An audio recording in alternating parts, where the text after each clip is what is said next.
Samuel, on va commencer avec toi. Oui, avec une catégorie qui est quand même de moins en moins populaire, mais qui remplit quand même un bon secteur dans le domaine des ventes automobiles, au Québec particulièrement, les voitures compactes. Évidemment, c'est une catégorie qui permet d'accéder à l'automobile parce que souvent, c'est des voitures qui sont moins chères que des voitures intermédiaires. On les disait d'entrée de gamme, mais là, c'est peut-être comment ça coûtait cher une entrée de gamme? C'est ça, mais c'est de même. Qu'est-ce que tu veux? Le marché va vraiment en hausse là, en matière de prix, mais c'est quand même la façon d'avoir des véhicules moins chers encore aujourd'hui, même s'ils sont plus chers qu'auparavant. On y va avec la position numéro 3, évidemment, la Hyundai Elantra, une voiture qui se démarque par son faible coût d'achat quand même, et aussi sa quantité de versions de motorisation disponibles, quand même un atout du véhicule.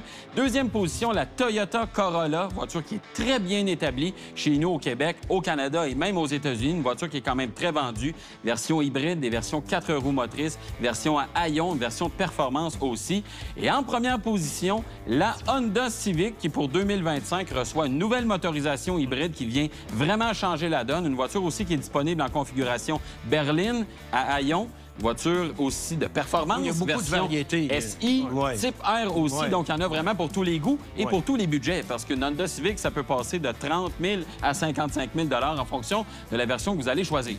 Bon, alors je pense que là, à partir du moment, on peut dire qu'on a le petit débat. Là, maintenant, c'est le temps d'en parler. Et Luc-Olivier, je pars avec toi. C'est une catégorie qui se ressemble d'une année à l'autre. On dirait que ça bouge pas beaucoup. Mais ça bouge pas beaucoup, mais cette année, puis on l'a expérimenté sur la piste, la claque sur la gueule qu'on a eue, c'est la Honda Civic hybride qui nous a ébloui, littéralement. C'est comme si c'était le modèle qui manquait dans la gamme de la Honda Civic. Et sérieusement, ça a très, très bien rempli sa mission. De là qu'elle a monté dans le palmarès de RPM cette année parce que c'est un produit qui est très impressionnant. Il faut aussi ajouter que ses ventes ont séduit le public aussi parce qu'elle a eu une très forte progression.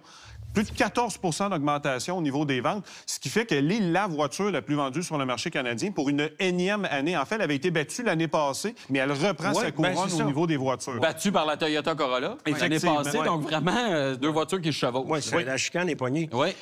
Sylvain, il y a une chose qui est importante de spécifier, c'est qu'il y a beaucoup d'autres véhicules dans la catégorie, un paquet de monde. On dirait qu'ils ne réussissent pas à monter. Bien, oui, puis c'est des véhicules qui font dans la logique. Hein? Moi, j'affectionne souvent le plaisir de conduite. C'est pour ça que j'affectionne la Mazda 3, mais je dois avouer, surtout dans le cas de la Corolla, qu'elle a réussi à perdre son stigma de voiture plate ou ennuyante. Je pense que le constructeur a su amener certains changements au fil des années qui la rendent plus engageante. La seule chose qui reste à faire, c'est d'aviser les propriétaires que la voie de gauche, c'est pas me dépasser. Je pense que le message vient de passer, là. Ça, j'adore ça. Mais je tenais à mentionner aussi, en troisième position, la Elantra, c'est en 2025 la voiture qui consomme le moins, voiture non hybride à essence, avec une consommation combinée de 6,4 litres. C'est elle qui remporte le titre cette année. Et puis, s'il y en a qui se demandent pourquoi que la Coquette n'est pas jumelée, justement, à l'Elantra, c'est que la Coquette, pour le moment, a beaucoup moins de versions que l'Elantra. De là, le fait que l'Elantra est dans le palmarès. Puis encore une fois, je reviens avec ça, Samuel, les voitures là, qui sont en 4, 5, 6e position, il n'y a rien à faire pour monter en haut. Qu'est-ce qui leur manque? Bien, souvent, ça va être de l'hybridation, ça va d'avoir des versions plus diversifiées aussi. Tu sais, on a pointé avec la Corolla et la Honda Civic, justement, à quel point il y avait une gamme élargie de produits. Ben, même l'Elantra? Même l'Elantra, absolument, avec la version N très sportive. On a la version hybride, exact. Donc, on voit qu'il manque peut-être ça un peu, mais il y a des constructeurs comme Subaru qui va mettre beaucoup d'emphase sur leur système intégral. Donc, la Impreza demeure quand même pertinente aussi dans le palmarès, mais elle n'arrive pas à avoir cette diversification-là de la gamme qui pourrait l'amener dans le top 3. Pas assez modernisé rapidement. Il en manque un petit peu. Puis même chose pour la Sentra. Oui, absolument. Qui n'est pas de mauvaise voiture, mais qui évolue pas. Ça plafonne. Toujours offerte avec une boîte manuelle en plus, qui montre une belle fiabilité aussi, la Sentra, quand même. Oui, puis un prix intéressant. Quand même. Samuel, c'est à toi cette catégorie-là. C'est à moi. C'est moi là. C'est à toi cette catégorie. On va parler de valeur de produit, parce que ça, c'est un aspect qui vient jouer énormément dans la balance quand on se débat. Je dis on se débat, en tout cas.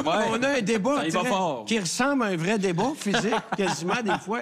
Ce point-là remonte souvent à la surface. Absolument. Puis c'est d'autant plus important quand on pense à des voitures comme la Honda Civic, qui est très cher, on l'a dit. J'ai parlé du prix, là, une voiture de base, ça commence à 30 000 Quand même. Avec des enjoliveurs. Avec des enjoliveurs, effectivement. Là, des capes de l'eau. Et si on pense à la version hybride, ça commence à 36 ou 37 000 $. C'est quand même pas de la tarte. C'est assez dispendieux.